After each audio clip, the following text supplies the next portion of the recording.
क्या दज्जाल की आमद का जिक्र सही हदीस में कहीं मौजूद है?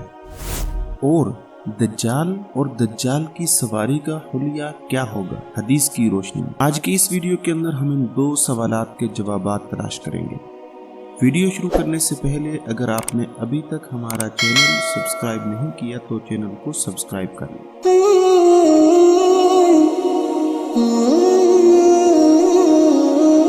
अस्सलामु अलैकुम वरहमतुल्लाहि वबरकातुहू। दज्जाल की आमद का जिक्र सही हदीस में कहीं मौजूद है या नहीं? दज्जाल के बारे में एक या दो नहीं, बहुत सी अहादीस मौजूद हैं और ये अकीदा उम्मत में हमेशा मुतवातर से चला आया है।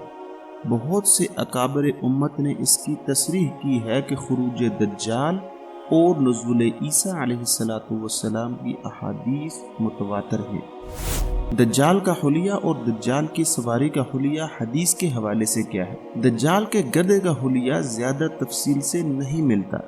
मुस्नद अहमद और मुस्तदरक हाकिम की हदीस में सिर्फ इतना जिक्र है कि इसके दोनों कानों के दरमियान का फासला 40 हाथ होगा। मिशकात शरीफ में बहकी की रिवायत से नकल किया गया है कि इसका रंग सफेद होगा। दज्जाल के बारे में बहुत सी अहादीस वारद हुई है जिनमें इसके हुलिये, दावे और फितन फसाद फैलाने की तफसील जिक्र की गई है। हम आपके साथ चंद ऐसी अहादीस का जिक्र करेंगे। नंबर 1, इसका रंग सुर्ख होगा।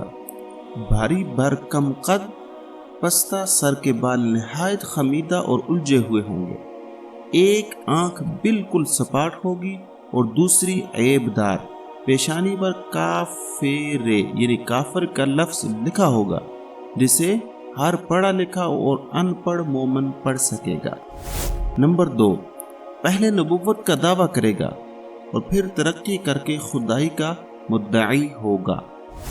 नंबर 3, इसका इब्तदाई खुरूज अस्फहान खरासान से होगा और इराक व शाम के दरमियान रास्ते में एलानिया दावत देगा।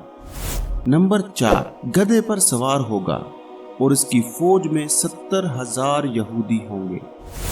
नंबर 5, जमीन में हर जगह घूमेगा सिवाय मक्का मुकरमा, मदीना तैयबा और बैतुल मुकद्दस के। नंबर 6, मदीना में जाने की गर्ज से ओहद पहाड़ के पीछे डेरा डालेगा मगर अल्लाह के फरिश्ते इसको मदीना में दाखिल नहीं होने देंगे।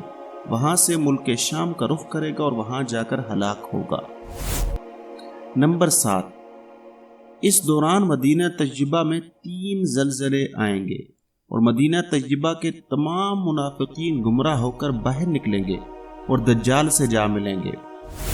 जब दज्जाल बैतुल मुकद्दस के करीब पहुंचेगा तो अहले इस्लाम इसके मुकाबले में निकलेंगे और दज्जाल की फौज इनका मुहासरा कर लेगी। मुसलमान बैतुल मुकद्दस में महसूर हो जाएंगे और उस मुहासरे में इनको सख्त मुसीबत पेश आएगी। एक दिन सुबह के वक्त आवाज आएगी कि तुम्हारे पास मदद आ पहुंची है। मुसलमान ये आवाज सुनकर कहेंगे कि मदद कहां से आ सकती है, ये किसी पेट भरे की आवाज है। एन इस वक्त जब फजर की नमाज की इकामत हो चुकी होगी, हजरत ईसा अलैहिस्सलातु वस्सलाम बैतुल मुकद्दस के मशरकी मीनार के पास नुज़ूल फरमाएंगे। इनकी तशरीफ आवरी पर इमाम मेहदी जो मुसल्ले पर जा चुके होंगे पीछे हट जाएंगे और इनसे इमामत की दरख्वास्त करेंगे मगर आप इमाम मेहदी को हुक्म फरमाएंगे कि नमाज पढ़ाएं क्योंकि इस नमाज की इकामत आपके लिए हुई है। नमाज से फारग होकर हजरत ईसा अलैहिस्सलाम दरवाज़ा खोलने का हुक्म देंगे। आपके हाथ में इस वक्त एक छोटा सा नेज़ा होगा। दज्जाल आपको देखते ही इस तरह पिघलने लगेगा जैसे पानी में नमक पिघल जाता है। आप इससे फरमाएंगे कि अल्लाह ताला ने मेरी एक ज़रब तेरे लिए लिख रखी है जिससे तू नहीं बच सकता।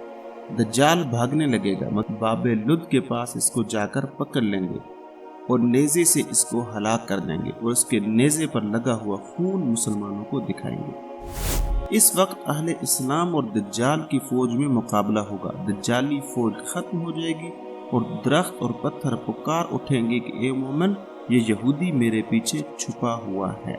ये दज्जाल का मुख्तसर सा अहवाल है।